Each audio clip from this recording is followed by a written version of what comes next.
Ahí estamos. Bueno, bienvenida, Catherine. Muchas gracias por acompañarnos. Te los presento rápidamente. Ellos son alumnos de este séptimo, octavo semestre de la carrera de comunicación. Ellos eligieron al final de la carrera, eligieron especializarse, por así decirlo, en investigación, justamente. En México, no sé en Bruselas, no sé en Bélgica. En México, en la licenciatura, en el pregrado, los estudiantes ya no tienen que hacer tesis, investigaciones para obtener el grado o el título. ¿No? ¿No? Pues nosotros sí. Ok, bueno, en México, en algunas universidades públicas y privadas ya no se hace tesis. Ahora lo que se hacen son productos para obtener el grado, ¿no? Entonces, por ejemplo, si alguien estudia comunicación y se especializa en cine, hace una película, un cortometraje. Si alguien estudia comunicación y se quiere especializar en publicidad, hace una campaña publicitaria. En el caso de ellos son una excepción, porque estudiando la carrera de comunicación, quieren especializarse en investigación, muy probablemente porque quieren hacer una maestría o un doctorado. Claro, ya. Entonces, ahí habemos 5 o 6 profesores de nuestro departamento que damos materias a estos alumnos, todo orientado a investigación, y un poco el nivel de contenidos que vemos con ellos es como de maestría. Okay. Es decir, como que les exigimos más que al resto de los demás estudiantes de la carrera de comunicación. Muy bien, así tiene que ser.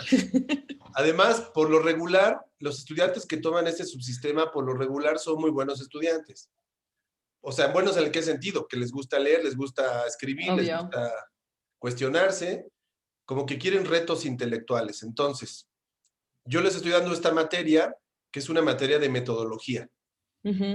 Ellos están haciendo un artículo científico, una tesina para titularse. Ese artículo debe tener 70, 80 páginas, o esa tesina, y cada quien escogió un tema distinto, ¿no? Relacionado o visto desde la comunicación, pero temas distintos, vinculados con temáticas muy diferentes, según sus intereses. Entonces, el objetivo de haberte invitado estamos empezando nuestro curso, estamos leyendo pues cosas básicas para recuperar ideas centrales sobre la metodología, sobre cómo se diseña una investigación, todo ese tema.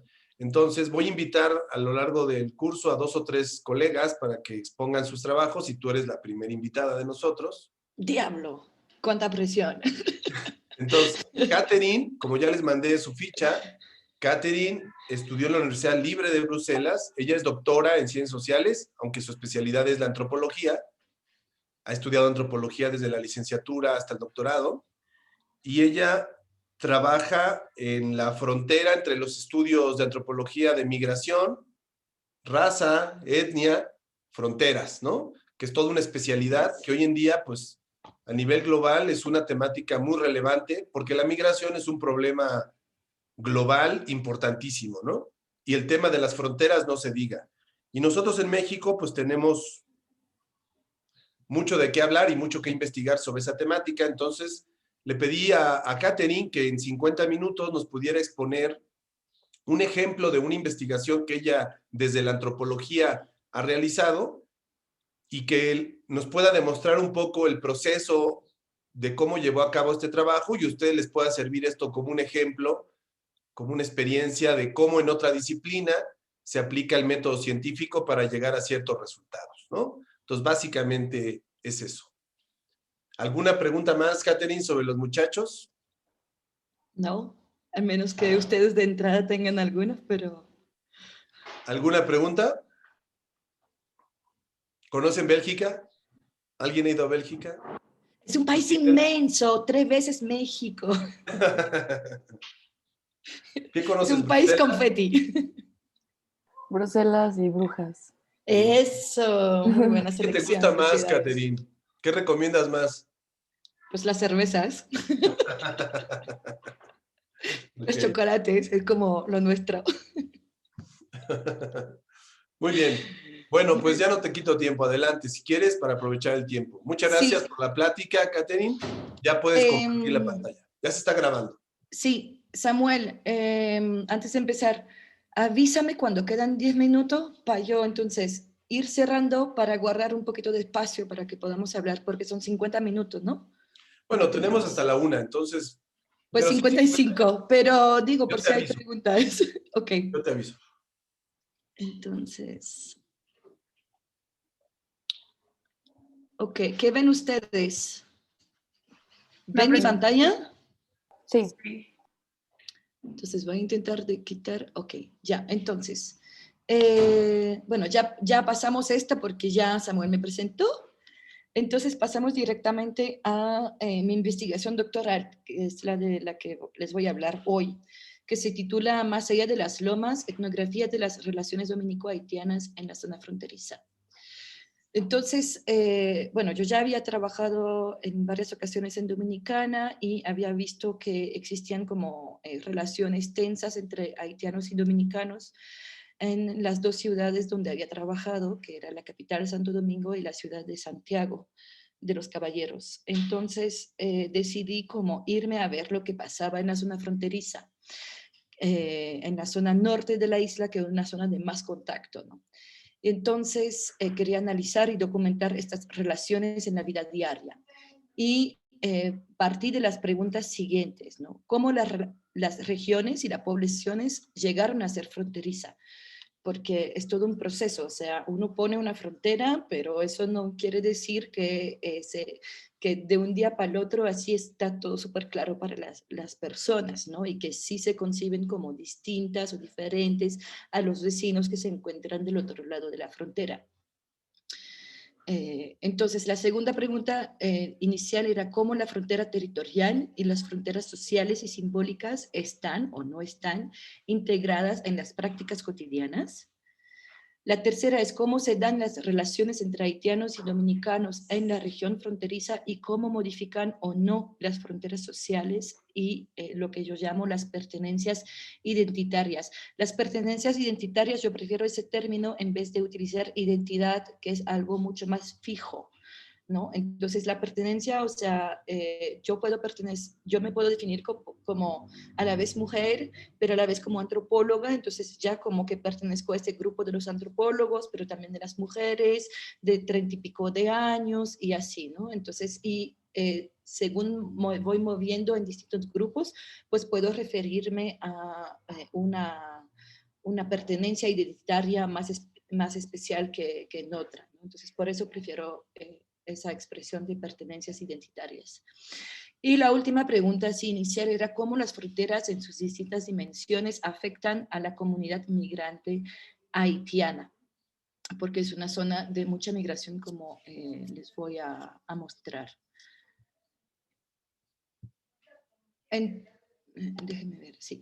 Entonces, los primeros pasos de esa investigación, perdón, Samuel, si voy muy rápido o si hay algo que no queda claro, me avisas para no dejarlo para lo último. Claro, hasta ahí pues yo creo que queda claro el tema y el objeto de Ok. estudio, ¿no? Sí, deme un segundito. Dígame. Sí. Me habla. ¿Quiere hacer una sugerencia? Y no puede hablar con Fanny. Fanny está ocupada. Ay, perdón, es que como tenemos el problema ahí de la luz. No pasa nada. Bueno, estoy viendo si mi roomie lo puede resolver.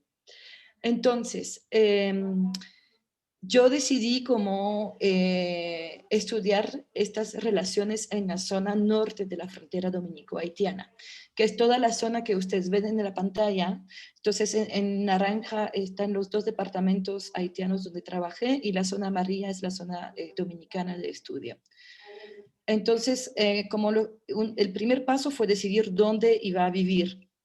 Y entonces decidí que iba a ser el pueblo de Loma de Cabrera, primero por su ubicación geográfica, porque me parecía que estaba muy bien ubicado, no muy lejos de la frontera, pero tampoco se trataba así de la ciudad fronteriza que es Dajabón y que tiene algún tipo muy específico de relación entre las dos poblaciones, ¿no?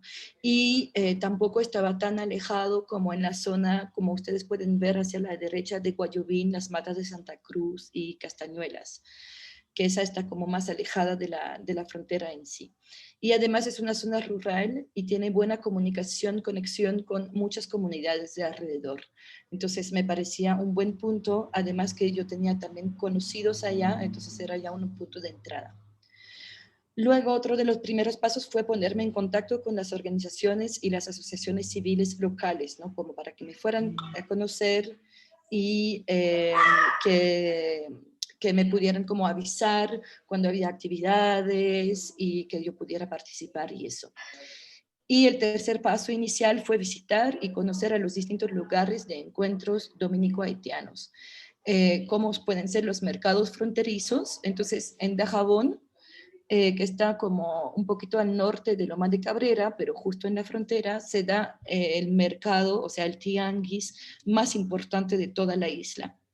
Y es un tianguis fronterizo. Entonces, ese es uno, pero también en cada uno de esos pueblitos, de esas comunidades, como Loma de Cabrera, Restauración, o Viana Caona, más hacia el sur, entonces también se dan esas ferias fronterizas, ¿no? Y de mercado, que son los tianguis, pero en los cuales acuden muchos comerciantes haitianos también. Una Entonces, pregunta, Caterín. ¿Qué sí, población tiene República Dominicana en cantidad? tiene alrededor de 10 millones de habitantes y Haití debe tener entre 8 o 9 Ok, habitantes, 9 millones más o menos. Sí. gracias. Pero esta zona fronteriza, o sea, sobre todo en la parte dominicana, es mucho menos poblada que las zonas de más ciudades hacia el centro y el sur del país, porque es una zona más agrícola y de montañas, excepto la parte de la línea noroeste que ustedes ven como en el norte del mapa, de Montecristi hasta, o sea, la provincia de Montecristi y Valverde, ahí es planicie y es una zona de plantaciones agroindustriales de banano, tomate, arroz y todo eso, ¿no? Y el resto, Loma de Cabrera, son puras montañas. Y entonces ahí se me da más bien cultivos de café, madera para fabricar muebles, etcétera, ¿no? Y entonces, bueno, les hablé de los tianguis, también las peleas de gallos son como unas de esas actividades comunitarias donde acuden muchos haitianos y dominicanos, y también las celebraciones religiosas, por ejemplo, ¿no? Sobre todo cuando se trata de fiestas patronales más importantes, entonces ahí acuden también personas del otro lado de la frontera. Entonces aquí, bueno, les puse algunas fotos para que ustedes vieran, o sea, puedan como visualizar un poquito el ambiente, ¿no? Entonces ese es el mercado de Loma de Cabrera. Entonces, Loma es un pueblito así, tendrá unos, no sé, 8,000 habitantes, algo así, ¿no? Es pequeñito en comparación con México, pero es como el pueblo en medio de la frontera, de la montaña, de esta parte de la zona, es como el más grande, ¿no? A excepción de Dajabón, que es la ciudad fronteriza. Entonces, en antropología lo que nosotros hacemos es el campo, y el campo es tanto el lugar como el grupo con el que nos vamos a relacionar, y es nuestro método, modo o sea, de trabajo es hacer campo que, que conlleva pues tener una larga estancia en este lugar o con este grupo de personas. Entonces, necesitamos siempre puertas de entradas para entrar en el campo, o sea, para darnos a conocer a las personas o a las comunidades que vamos a visitar, ¿no? Y con quienes vamos a compartir durante varios meses. Entonces, para mí, mis puertas de entradas en el campo fueron, la primera fue como aprender el creol haitiano en Wanamant. Wanamant, si vuelvo a esta diapositiva, ustedes ven que frente a Dajabón y está escrito como Wanamant, pero está escrito en francés ahí, porque este mapa pues era para mi tesis, que lo hice. Entonces es un pueblo fronterizo del lado haitiano donde viven 80,000 personas y que es muy grande. Entonces yo tenía como amistades allá y eso me permitió entonces ir a vivir con una familia haitiana para aprender el idioma. Y el tema del idioma para mí era muy esencial porque creo que no podemos establecer buenas relaciones si siempre recurrimos a intérpretes. Que eso complica la relación y esa relación de confianza, esa buena relación es primordial para luego entonces crear más lazos con las personas con las que vamos a convivir durante varios meses o años y para que nos vayan compartiendo también sobre sus impresiones, vida, etcétera, ¿no? Entonces, esa fue la primera puerta de entrada. La segunda fue participar en las diversas actividades organizadas por las ONG y asociaciones locales, actividades como talleres, presentación de material didáctico, reuniones, etcétera. Cuando hablo de presentación de material didáctico, había una ONG, por ejemplo, que trabajaba mucho los derechos de los migrantes haitianos en Dominicana y habían hecho como un pequeño folleto en español y en creol para presentar los derechos de las personas migrantes y que ellas también pues, tuvieran así como números telefónicos en caso de emergencia y así. Entonces, el tercer punto fue asistir a las conferencias de prensa y a las manifestaciones locales, como son las del 8 de marzo, del 25 de noviembre, que reúnen grupos de mujeres de ambos lados de la frontera. Y también otra que fue el reclamo para la apertura del mercado fronterizo, porque cuando llegué, el tianguis se daba en las calles de la ciudad de Dajabón, pero el Estado dominicano, junto con la Unión Europea, estaba construyendo todo un edificio mucho más grande donde se iba a ubicar el mercado, pero pues por líos económicos y de responsabilidades de cada quien, entonces no se terminaba de construir el edificio y eso implicaba que no se abría entonces el mercado. Entonces hubo toda una lucha local para que terminaran la construcción y abrieran el mercado, este edificio, ¿no? Para el mercado. También entonces tomé fotografías cuando me lo pedían, o sea, estamos hablando del año 2007-2008, cuando todavía en ese momento pues los smartphones apenas estaban saliendo y sobre todo en esta zona la señal de celulares no había llegado. Entonces, no había como ahora esa costumbre de que todo el mundo anda con su smartphone y saca todas las fotos que quiera, ¿no? Pero yo sí tenía mi cámara fotográfica, entonces me pedían como para la primera comunión, para las confirmaciones, para las marchas, como para documentar y también tener recuerdos, ¿no? Entonces sacaba foto, las mandaban a revelar y la entregaban después. Otras veces cuando ya mis vecinos como que me iban conociendo, pues a veces me decían, oye, me tengo que ir a tal sitio, una reunión, si te puedes quedar con los niños. Y entonces me quedaba como de niñera, ¿no? Por un par de horas. Y también unos adolescentes del pueblo acudieron a mí como para darle seguimiento a su curso de francés que estaban tomando y hacerle como revisión. Entonces, como que eso me permitió también como crear relaciones con adultos, adolescentes y niños, ¿no? Entonces, como ya les dije, visitaba mucho el mercado fronterizo, o más bien a los mercados, y también llegué a vender con algunas comerciantes haitianas, ¿no? Luego, a medida que iba aprendiendo y hablando el creol haitiano, pues ya me pidieron cómo hacer la traducción durante talleres binacionales. Y también me tocó acompañar a un grupo de obreros agrícolas que ocuparon el puente fronterizo durante 36 horas para reclamar unos derechos que el Estado dominicano le estaba negando. Y esas, Lala, perdón, es el perrito. Entonces, esas son algunas de las fotos justamente de esa ocupación del puente fronterizo y a mí me tocó acompañar a las mujeres en el auditorio de la parroquia para pasar la noche ahí con sus hijos, ¿no? O sea, se trata, para hacerle el cuento corto, de que para las fiestas de Navidad, esa asociación, Asociaciones Solidarias de Obreros Migrantes de la línea noroeste, ASOMILIN, pide siempre a Migración Dominicana el poder llegar a sus casas para pasar las 2 semanas de vacaciones, ¿no? A sus casas en Haití. Inmigración en el 2007, en Navidad 2007, autorizó ese cruce de frontera y autorizó entonces también que volvieran esas personas a Dominicana después para seguir con su chamba. Pero a la hora de la verdad, cuando llegamos al puente fronterizo para cruzar otra vez hacia Dominicana, le negaron el paso.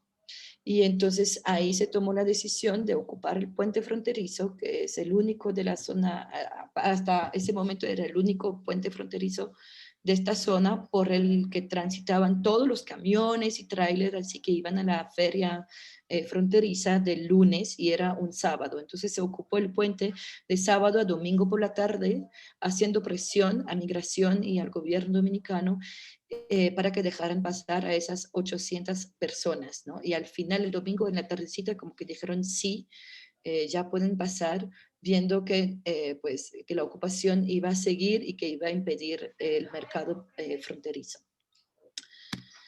Entonces, bueno, ahí está como, era la puerta del puente porque ya se construyó un nuevo puente más cercano al edificio del mercado y este puente, de hecho, con el último huracán fuerte se cayó. Pero bueno, era la puerta del momento, entonces ahí como que se hizo la ocupación. Entonces la foto de abajo, la otra es como un taller de niños haitianos en Haití que se reunían para hablar de sus dificultades con la familia y eso. Y yo iba justamente con un amigo de una asociación local y me invitó como a participar y a conocer ese proyecto. Entonces, porque me interesaba, o sea, por supuesto, todo lo relacionado con lo binacional y lo dominico-haitiano, pero también como que querría conocer un poquito más algunos procesos sociales que se estaban dando más en Haití o más en Dominicana y que no necesariamente involucraban a ambas Una poblaciones. pregunta, Catherine. Sí, Bueno, dos preguntas. ¿Cuánto duró el trabajo de campo desde que lo empezaste hasta que lo concluiste? Y la sí, segunda, ¿por qué te ajá, interesó estudiar particularmente esta frontera? ¿Cuál fue tu motivación, el problema que te llevó a ok, sí. interesarte? Entonces, el trabajo de campo duró en total 2 años, pero en 4 etapas, en 4 momentos, entre noviembre de 2007 y septiembre de 2011. O sea, en un periodo de 4 años, estuve 2 años ahí en la zona. Y lo que me llevó a trabajar en esta frontera es que justamente yo ya había trabajado en investigaciones anteriores sobre las clasificaciones socioraciales en Dominicana y a través de ese estudio me di cuenta de que había algo importante que trabajar en la relación que tienen los dominicanos con los haitianos, que es de mucha tensión, mucho conflicto. Hay un discurso nacionalista muy importante en Dominicana sobre los haitianos para su rechazo completo.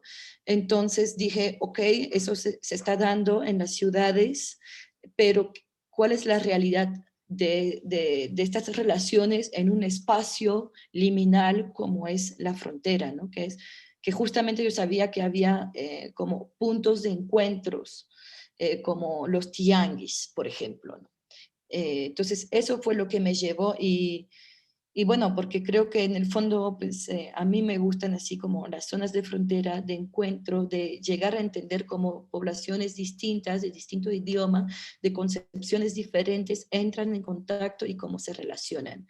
Entonces, pues ya que estaba en Dominicana, elegí trabajar allá. ¿Sí? Muy bien. Entonces, esas dos fotos son, bueno, unas fotos como así del tianguis. Entonces, eso fue un día que justamente estaba llegando para vender con las dos señoras que están ahí sentadas, que vendían zapatos de segunda mano. Y la otra es simplemente para darle más o menos una idea de la cantidad. Ahí es una pequeña foto nomás, pero son camiones y camiones y camiones de mercancía de todo tipo, o sea, ropa, zapatería de segunda mano, lavadora, estufa, productos agrícolas, alimentos, pastas, aceite, o sea, es enorme la cantidad. Entonces, pero volviendo a mis puertas de entradas en el campo, yo decidí asumí los roles que la gente me asignaba y traté de responder favorablemente a las diversas solicitudes que venían de esas personas que yo veía regularmente o muy a menudo, ¿no? Por ejemplo, los adolescentes de Loma de Cabrera que yo conocía, entonces que me visitaban porque pues yo era el bicho raro que acaba de llegar, y entonces me pidieron la clase de francés y dije, pues neta, sí, o sea, le voy a ayudar. O mis vecinos que me pedían cuidar de los niños o tomar la fotografía de la primera comunión y así. Entonces, de esta manera me convertí en periodista, profesora, traductora, fotógrafa, cooperante, trabajadora social, auxiliar en un dispensario. Y me di cuenta luego que todo eso eran como sinónimos más o menos cercano a lo que puede ser una investigadora en ciencias sociales. Porque cuando uno llega y se presenta como investigador en ciencias sociales, nadie tiene idea de lo que estamos hablando, porque en República Dominicana no se le da mucha importancia a las ciencias sociales como se le está dando en México. Entonces, pero sí como que me di cuenta poquito a poco de que ya la gente como que clasificándome como o periodista o profesora o un poquito de todo, pues se iba acercando a esa idea, ¿no? O al papel que yo podía tener como investigadora en ciencias sociales. Y al trabajar de esa manera, logré crear relaciones de confianza con distintos interlocutores en diferentes grupos sociales, tanto dominicanos como haitianos. O sea, me relacioné con catequistas, con mis vecinos, con agricultores, comerciantes, cooperantes internacionales, con trabajadores sociales, con profesores, con aduaneros y también con militares. Aunque con las dos últimas categorías no han sido las mejores relaciones, digamos, por los constantes abusos que hacen y eso, ¿no? Entonces, pero sí me pude, como sea, relacionar con ellos. Entonces, nomás para que vieran como algunas fotos. Después de la ocupación del puente, la organización ASOMILIN, esa Asociación de los Obreros Migrantes, me invitó a una fiesta, que es la foto de la izquierda. Y entonces ahí se habían vestido con su ropa bonita del corro, porque tenían un corro, ¿no? De canto, entonces iban a cantar y a hacer la fiesta, entonces me invitaron como a participar. Y también se iba a ver como una celebración religiosa, una misa, en la capilla de la comunidad donde vive esa gente. Pero cuando llegamos, los dominicanos, en la foto de la derecha, se habían reunidos para impedir el paso a la capilla, diciendo que era una invasión de los haitianos a su capilla, que los haitianos no eran católicos y entonces que no creían en Dios ni en los santos y que entonces no podían entrar a la capilla para hacer su celebración, ¿no? Entonces ahí también pues llegaron las autoridades, tuvimos que hablar y finalmente se canceló la misa, ¿no? Pero sí la fiesta se dio en el kiosco como al lado. Y también me tocó pues acompañar a migrantes haitianos en el proceso de recuperar su pasaporte haitiano. Entonces ahí fue la foto del señor, es que es el día que le entregamos su pasaporte, ¿no? Y esas son como las casas donde viven los obreros, algunas de las casas donde viven obreros haitianos en la zona de plantaciones agroindustriales. También como volviendo a las solicitudes de la gente, pues una vez me dijeron, no, pues ayúdanos a restaurar la capilla de la comunidad, que es la foto de la izquierda, ¿no? Entonces estaba totalmente desbaratada, había que pintarla y ponerle un techo de zinc. Y en otro momento, pues unos adolescentes me pidieron como acompañarlos, querían cruzar, eran adolescentes dominicanos y que vivían en una comunidad muy chiquita, a 3 kilómetros de la frontera, pero nunca habían cruzado del otro lado. Entonces nos animamos y decidimos cruzar la frontera. Entonces nos fuimos de madrugada y volvimos en la noche. Y nos acompañaron dos jóvenes que ya se sabían el camino, dos jóvenes haitianos de la comunidad. Y entonces nos fuimos ahí y en mi tesis doctoral yo describo este paseo transfronterizo, digamos, y todo lo que eso permitió como diálogo y conversación sobre impresiones, estereotipos, prejuicios que a veces tenemos sobre los vecinos. Entonces, asumir los distintos roles asignados por las personas y aceptar muchas de sus invitaciones a visitarlas y a pasar un tiempo en sus comunidades, me permitió también seguir, de cierta manera, ¿no? Seguir a las personas, tanto en su movilidad en el espacio fronterizo, como también seguir sus biografías. Y también me permitió seguir como algunos conflictos que ocurrieron en el momento en que yo estuve, y también objetos. Cuando digo objetos me refiero, por ejemplo, a los zapatos o la ropa de segunda mano. Yo volví a trazar toda la ruta desde el momento en que llegan esos objetos a Haití hasta el momento en que cruzan las fronteras y cómo las dominicanas luego los toman y los vuelven mercancía para seguir como vendiéndolo, ¿no? Entonces, eh, por eso hablo de seguir también los objetos, ¿no? Y todo eso me permitió revelar la estructura en hojaldre de la realidad social.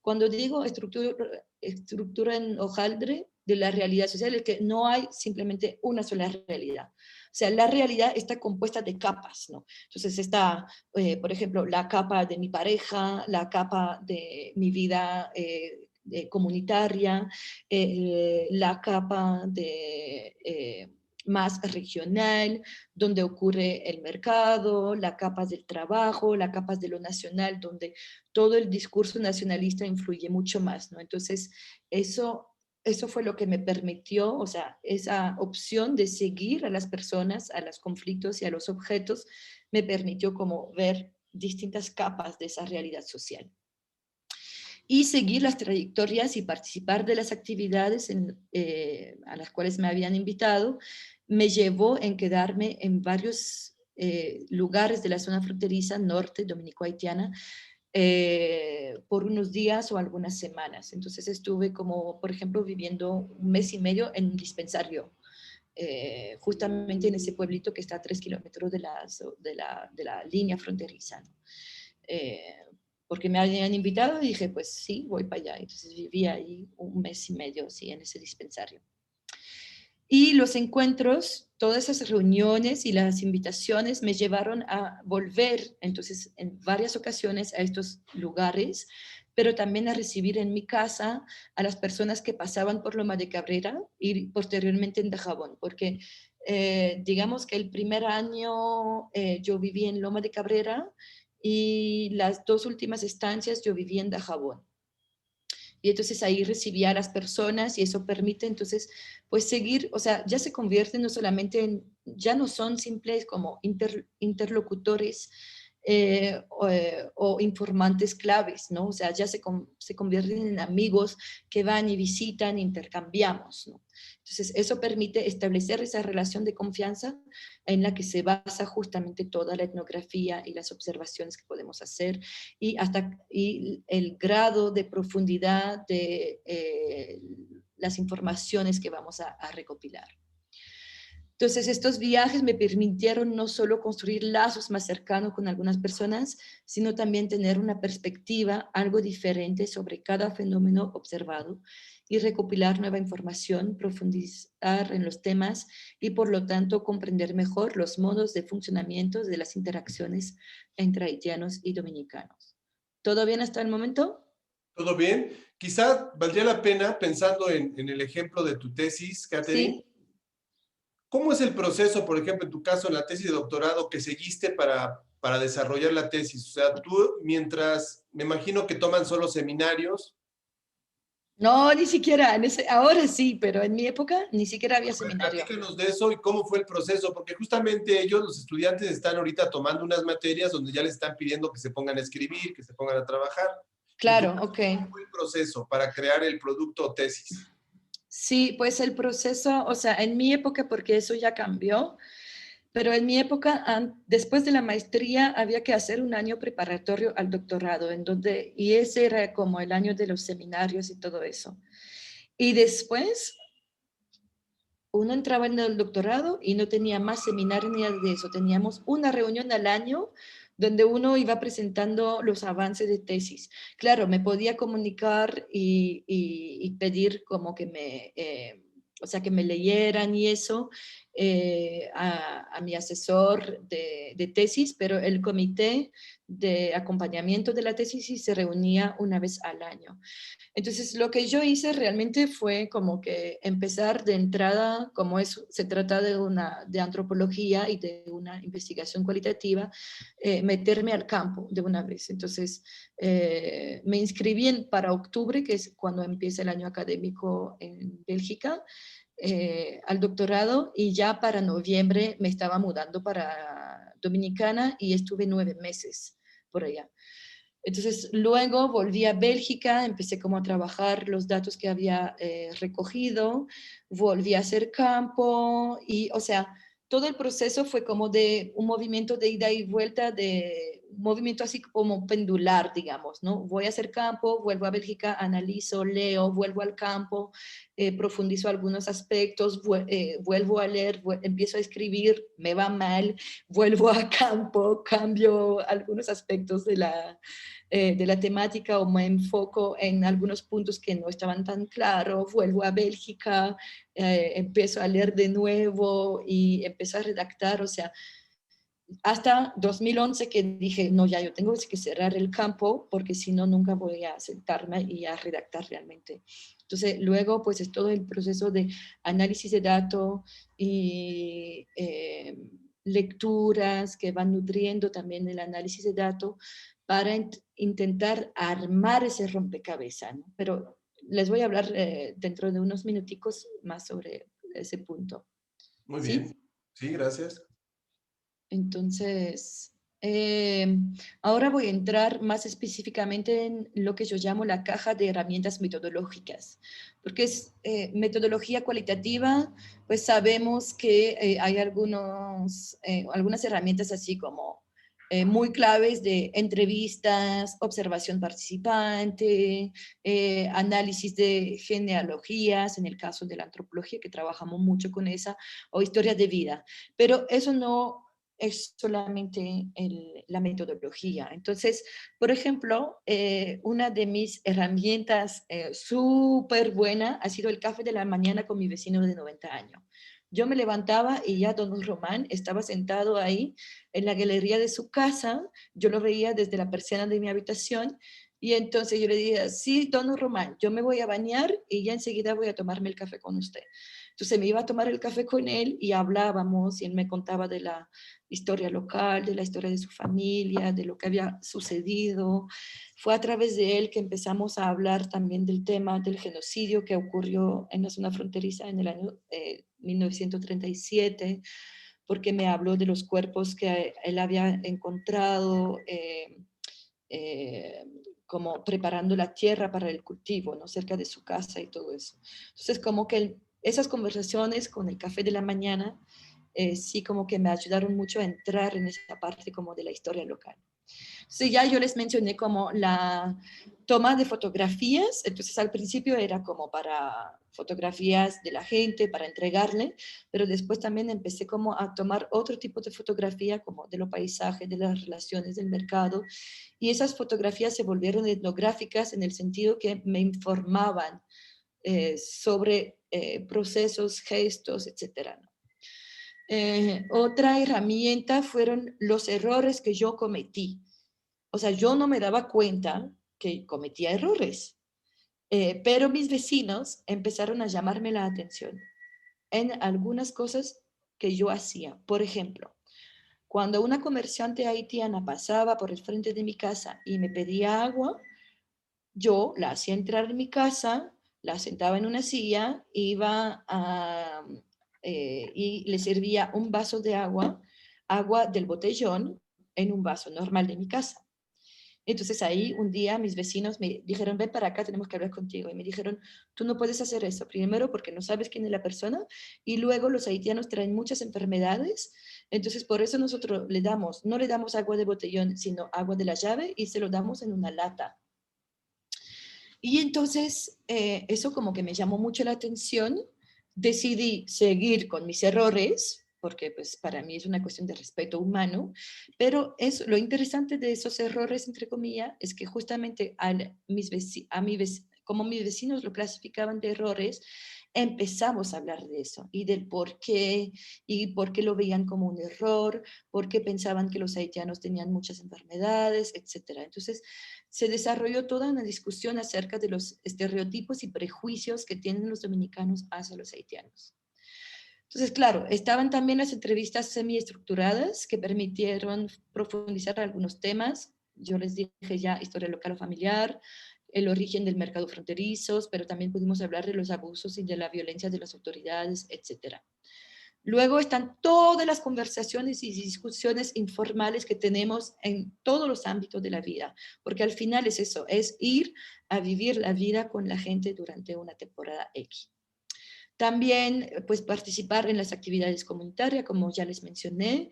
Hice también muchas observaciones en el puente fronterizo, en el mercado, en las carreteras, sobre todo en los puntos de chequeo militar, en las salas de espera del dispensario, ¿no? Entonces me enfocaba como en cómo se hablan los dominicanos y los haitianos, ¿no? En qué idioma, cuáles son los gestos, cuáles son las actitudes, las posturas del cuerpo, ¿no?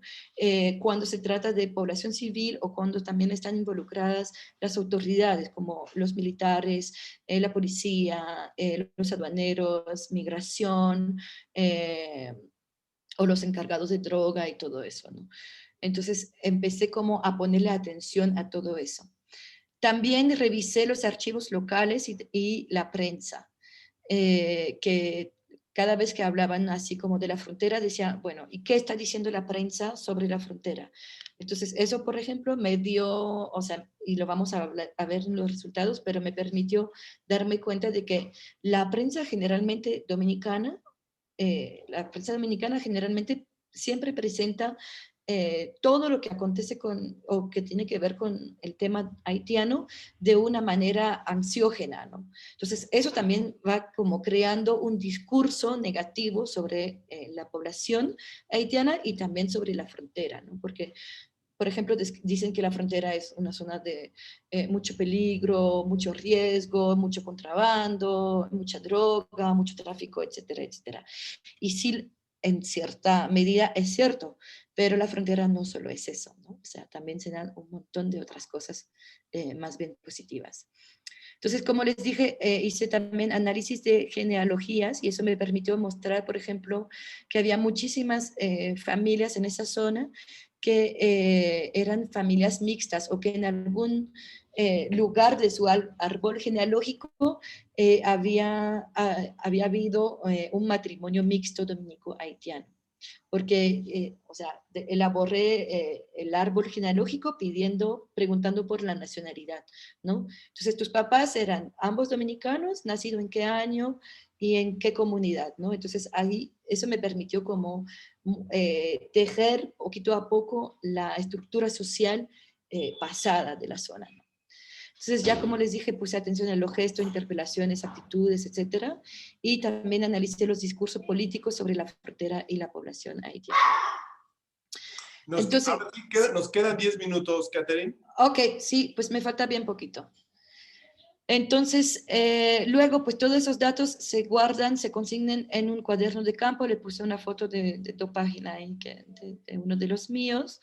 Entonces, yo lo escribo, o sea, en la página de la derecha, escribo lo que pasó en el día y en la página izquierda yo suelo poner comentarios sobre reflexiones, impresiones sobre la entrevista, si la entrevista fue bien o mal, o preguntas que me traen como esas observaciones y todo eso, ¿no? Y entonces, finalmente, como les decía, se trata, ayudándose de lecturas sobre temas anexos, de armar el rompecabezas que estamos estudiando, ¿no? Y entender y dar a conocer las lógicas sociales que están detrás de los procesos que analizamos. Entonces, ya les dije que estuve en 4 ocasiones en la zona fronteriza, para una duración total de casi 2 años, y esta inserción de larga duración en el campo y mi metodología de trabajo me permitió abordar temáticas en distintos niveles para mostrar la complejidad de la realidad social, ¿no? Y le hablé ya de la estructura en hojaldre de la realidad social. Y yo decidí tomar en serio informaciones muy pequeñas y como buscar también comprender cómo este detalle, por ejemplo, el de los gestos o el de cuidado, no le sirva el agua en un vaso, sino más bien en una lata, como este detalle individual, estos fragmentos de experiencias dan acceso a lógicas sociales y simbólicas, que son las lógicas de grupo y también de conjuntos mucho más amplios, como puede ser como a nivel nacional. Entonces, en 3 minutos voy así a darles algunos resultados como más importantes de la tesis. O sea, es una tesis doctoral. Entiendo que son un montón de resultados y que no los quiero asustar. Es doctoral, o sea, no es lo que le estamos pidiendo a ustedes ahorita. Pero pude describir los procesos de construcción de la frontera dominico-haitiana. También describí los procesos sociales a través de los cuales las regiones y las poblaciones llegaron a ser realmente fronterizas, a pensarse como somos fronterizas, ¿no? Mostrar cómo el proceso de construcción nacional modificó la sociedad mixta de la zona fronteriza. Reconstruir la estructura social de la región fronteriza antes de la masacre del 37, mostrando las alianzas, los matrimonios mixtos y las relaciones de compadrazgo. Describir escribir procesos, pero es procesos, a través de los cuales el discurso nacionalista dominicano fue impuesto y luego integrado por la población fronteriza dominicana. También pude describir los procesos a través de los cuales se construye y se reconstruye constantemente la frontera simbólica por las élites, las autoridades y la población local. Mostré cómo las políticas migratorias y las del control fronterizo crean una categoría que es lo extranjero y otra que es lo nacional. Pude describir los flujos migratorios en la zona fronteriza en términos tanto de movimiento y destino y de temporalidad. Entonces, ahí mostré que existe una migración de trabajo jornalero, también una migración temporal y una migración más prolongada y asentada, ¿no? Describí las relaciones dominico-haitianas en distintos espacios de la zona fronteriza, la ciudad fronteriza, las plantaciones agroindustriales más al norte y la zona rural más alrededor de Loma de Cabrera. Y mostré cómo esas relaciones varían en cada uno de esos espacios, cómo las relaciones producen y reproducen las fronteras sociales y simbólicas entre ambos grupos. Y mostré que esas mismas fronteras influyen sobre cómo se van a dar las interacciones. Mostré también que en algunas situaciones las fronteras sociales se ablandan o se refuerzan, ¿no? Cuando trabajan todos juntos en la cosecha de café, por ejemplo, en esa zona de Loma de Cabrera, las fronteras sociales como que se ablandan un poquito. Pero cuando los migrantes haitianos quieren celebrar una misa utilizando la capilla de la comunidad, ahí se refuerzan las fronteras sociales, ¿no? Porque se aparece el grupo dominicano y dice, no, ustedes no pueden porque son diferentes a nosotros por esto y esto y esto, ¿no? Mostré, por lo tanto, que la figura del extranjero es cambiante en función de los espacios y de las relaciones establecidas con las personas. Y describí los procesos a través de los cuales se producen imaginario y prejuicios sobre la población haitiana, lo cual influye también en las interacciones. Mostré cómo se mantiene y hasta se reproduce en algunos espacios una segregación social y espacial de los migrantes haitianos. Describí las estrategias colectivas de protección y defensa que desarrollan los migrantes haitianos a través, por ejemplo, de la asociación Asomilín, que es de tipo sindical. Mostré que algunos haitianos logran insertarse e integrarse bien en las comunidades dominicanas, pero a cuesta de borrar parte de su identidad. Mostré que las relaciones se inscriben en un continuo en cuyos puntos extremos se encuentran relaciones muy positivas como matrimonios, acogida de un niño para ayudarlo con educación, relaciones de compadrazgo, y las relaciones muy negativas como también las vi, que son las de violencia, abuso, acoso sexual, asesinato, quema de casa, etc. Y describí las competencias sociales que permiten individualmente ahí desarrollar relaciones de confianza, establecer relaciones transfronterizas y circular en el espacio fronterizo con mayor seguridad. Esos fueron unos de los hallazgos. Y termino ahí para dejar... ¿cómo sale? Muy bien. Ah, ya salí de esto. Voy a cerrar el PowerPoint y volver con ustedes. ¿Y puedes poner el título de la investigación nuevamente, Catherine? El título, ahí.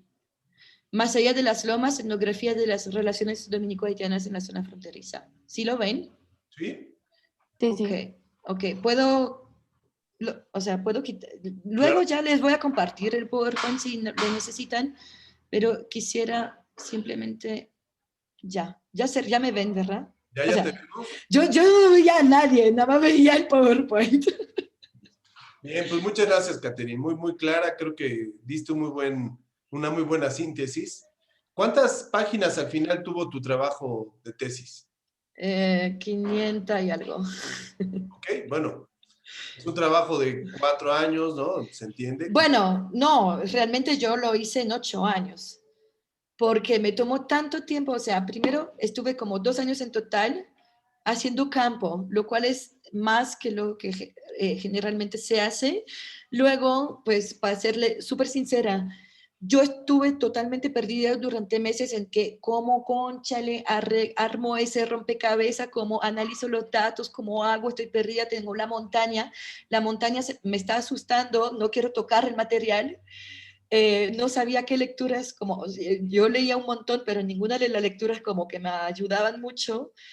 Entonces fue todo un proceso súper lento, me retrasé muchísimo, se terminó la beca, tuve que conseguir un trabajo a medio tiempo para poder seguir como pagando las facturas y también haciendo la tesis, ¿no? Entonces fue todo el proceso global, me demoré 8 años, pero al final también, y eso es fue lo que me dijeron en el examen final de la tesis, que justamente todo lo que yo describo en la tesis es solamente posible con una inserción profunda y una reflexión a largo plazo sobre los procesos que estaba estudiando.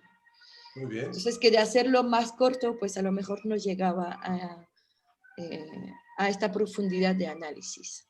Ok. Alejandro, ¿tenías una pregunta? Sí, quería preguntar dos cosas. ¿Qué tanto tiene que ver qué tanta incidencia tiene lo económico, como los modelos económicos o que el estrés de los dominicanos tenga que ver con la competencia laboral? Y la otra pregunta es, ¿qué tanto tiene que ver el idioma con la creación de esa frontera social? Claro. Bueno, en cuanto a lo económico, o sea, lo económico tiene mucho que ver en el sentido de que, o sea, ¿cómo explicarlo así? O sea, es muy complejo, pero para hacer como resumido, es muy importante porque la población haitiana constituye una mano de obra barata para el mercado local de trabajo. Entonces, muchos dominicanos emplean haitianos para las plantaciones agroindustriales, para las cosechas de café, para trabajar en la madera, etcétera, etcétera, porque le cuesta menos que contratar dominicano. Ese es un punto. Entonces, lo que quiero subrayar con eso es que las relaciones en su gran mayoría se sostienen en base a eso de que no queremos relacionarnos, pero nos conviene económicamente. Entonces esa es como una de las bases. Claro, también eso crea tensiones con otros sectores más populares o más pobres de la sociedad dominicana que entonces no consiguen el trabajo. Entonces ahí hay tensiones de que nos van a robar el trabajo, pero a la vez en las condiciones en que los dominicanos proponen ese trabajo, pues ningún dominicano, y con razón, lo quiere hacer porque los pagan muy mal, los tratan muy mal, no tienen contrato ni nada de eso.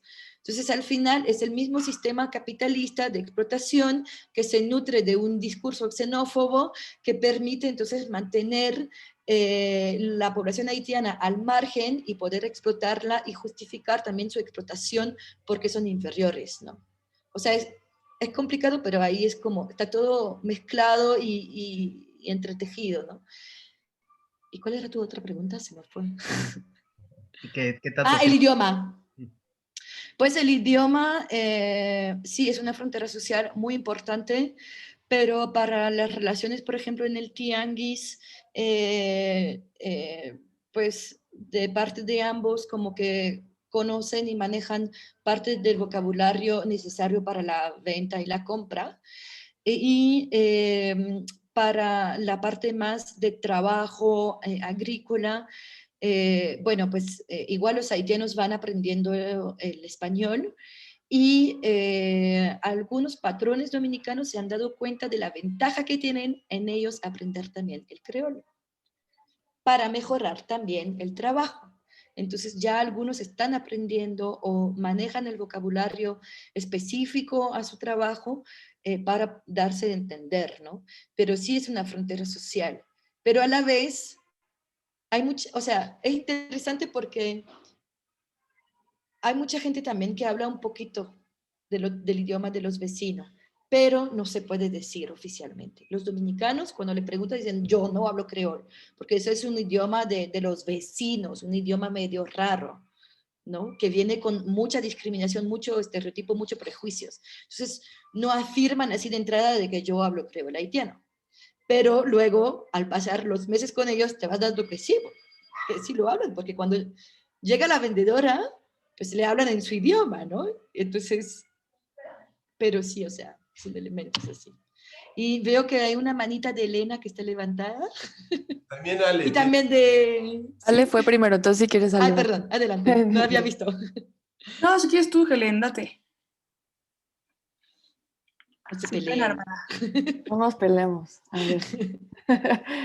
Pues bueno, yo te quería preguntar, no sé si estaba dentro de tu investigación, pero no sé si encontraste algo respecto como a las relaciones, o sea, según entiendo, tanto República Dominicana como Puerto Rico tienen una relación muy estrecha con Estados Unidos Sí. y no sé si geográficamente Haití tenga alguna relación con Cuba y tengan por ahí como alguna enemistad por esa razón o algo así tenga que ver, pero... No, no, para nada, o sea, nada que ver.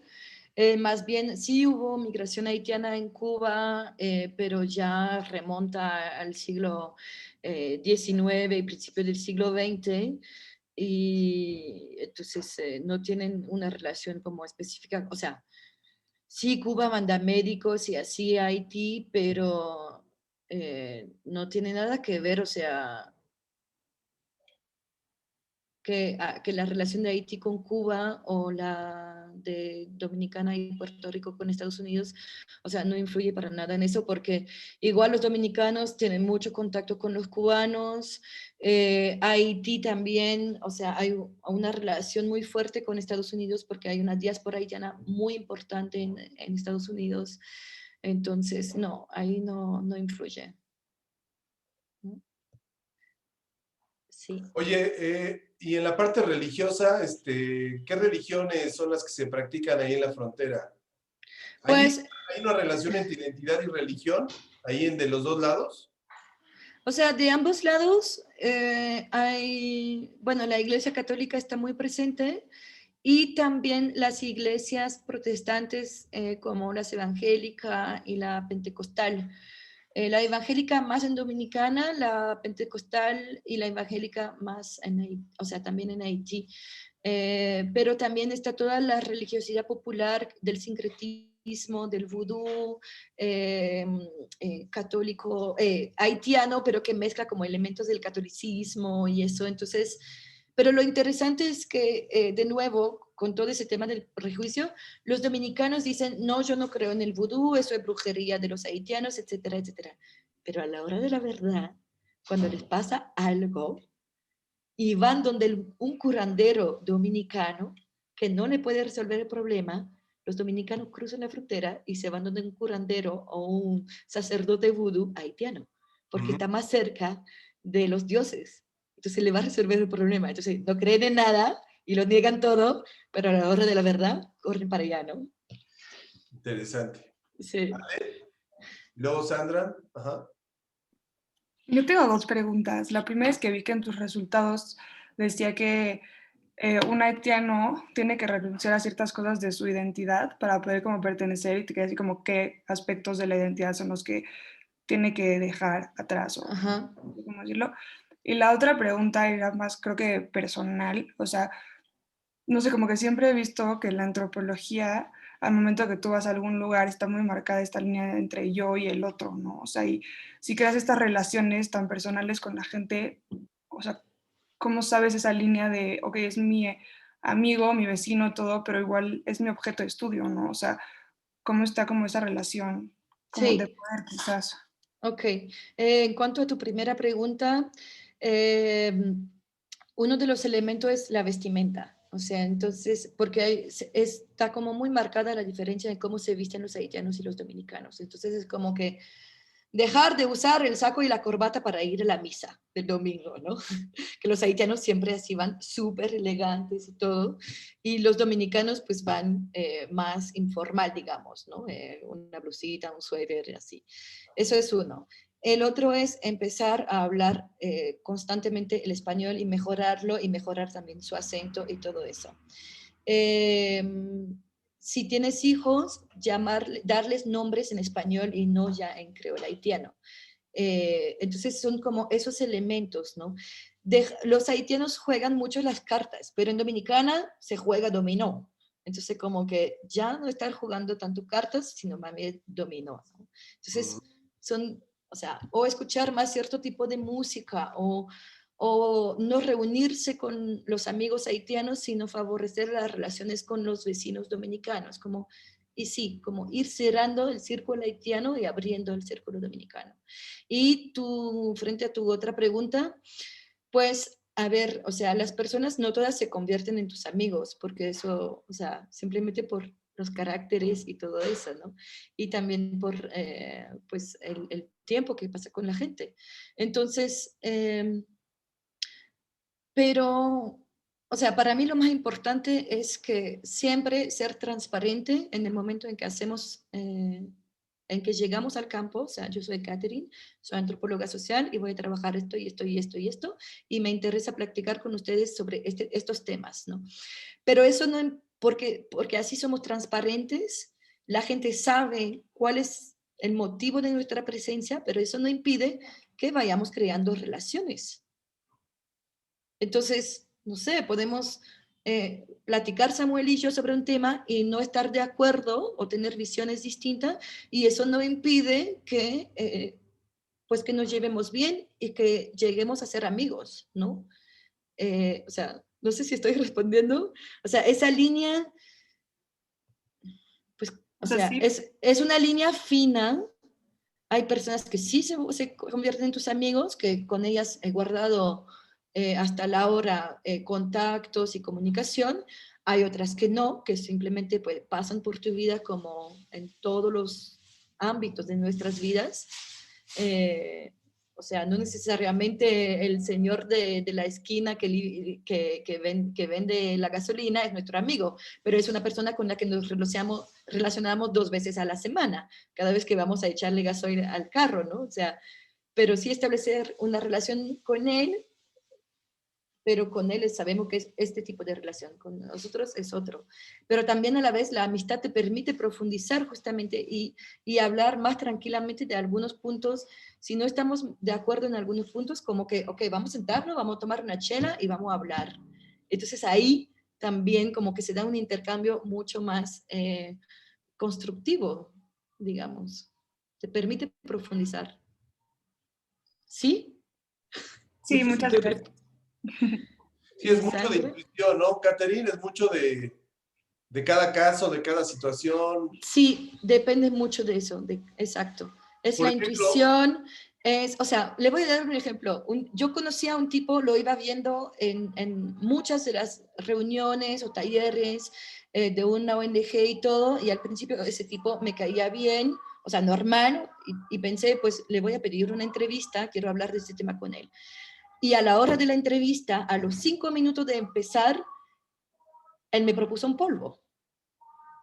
O sea, literal me dijo, me quiero acostar contigo. Y yo le dije, neta, no, o sea, no vine a eso, ni es el tema, y como, entonces como que trate como de evadir y como que volvemos al tema de la entrevista, y el tipo volvió con el tema. Entonces ahí yo dije, aquí se cortó.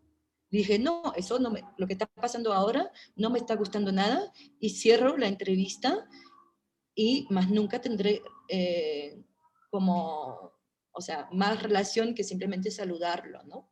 Y punto. Entonces, son de las cosas que sí, o sea, va mucho también cómo está la otra persona contigo y relacionarse, la intuición. Y vamos a pasar a la pregunta de Sandra antes de Sí. cerrar. Sí, no, rápido, nada más me quedé con la duda de si por el tiempo que estuviste haciendo el trabajo de campo, si el terremoto del 2010 tuvo algún impacto en tu estancia allí o en los resultados y en la relación, ¿no? Pues justo cuando ocurrió el terremoto yo estaba en Bélgica. Entonces me tocó ir en abril, el terremoto fue en enero y me tocó ir en abril a Puerto Príncipe y luego a la frontera. Entonces fue muy interesante porque en esos meses así, justo después del terremoto, hubo todo un discurso de que cambió totalmente como la perspectiva de las relaciones dominico-haitianas, porque dijeron, somos dos pueblos hermanos, somos las dos alas de una misma ave, que es como la isla y todo eso, son nuestros hermanos, los tenemos que apoyar, y entonces sí hubo como mucha ayuda humanitaria de parte de dominicanos. En octubre del mismo año empezó la pandemia del bueno, una enfermedad que ahora se ¿Era me el fue el ébola? nombre. ¿Era ébola? ¿Qué era? No, no era ébola. Pero Zika. bueno, ¿cuál? ¿Zika? No, el Zika no fue pandemia, hasta a mí me dio, pero eso no es nada. El Zika, nadie se muere del Zika, o sea, no morimos del Zika. No, el otro, bueno, no recuerdo, pero una enfermedad que tiene que ver con diarrea y todo eso, y que uno se contamina por el agua, en fin. Eso sucedió o sea, la pandemia se inició en Haití por unos soldados nepalí de la misión de las Naciones Unidas que infectaron una zona y entonces ahí se expandió. Pues de ahí de una vez salió el discurso en Dominicana de que hay que cerrar la frontera, vamos a hacer un muro como entre Israel y Palestina para que no pasen más los haitianos porque vienen con su plaga de enfermedades, etcétera, etcétera. Entonces, realmente lo que muestra el terremoto es que creó un paréntesis en esa relación, creó un paréntesis de que somos hermanos y cambiamos el discurso, pero a los pocos meses volvió el mismo discurso enfocado en el rechazo, en la xenofobia, en el prejuicio, en los estereotipos y todo eso. Entonces, Muy bien. sí. ¿Alguna pregunta más, muchachos? Bueno, Catherine. El cólera, el cólera, era el cólera. La epidemia del cólera, ya lo recordé. Muy bien. Pues Sí. ojalá nos puedas compartir el PDF de la presentación para Sí, se los mando ahorita. con calma. Y Muy pues te bien. agradecemos mucho el tiempo, Catherine. Excelente, ¿eh? Muy, muy clara, muy resumido, ¿no? Porque obviamente se puede Sí. ver cosas, pero muy bien, ¿eh? Muchas gracias. Muy buen ejemplo. Te agradecemos. Ok, espero sí le haya gustado. Sí, Claro. mucho. Sí, muchas Muchísimas gracias. Muchas gracias. Un abrazo, Catherine. Nos vemos el jueves, muchachos. Sí, Adiós, gracias. Pues, Gracias a ti. bye. Hasta luego. Bye. Bye. ay.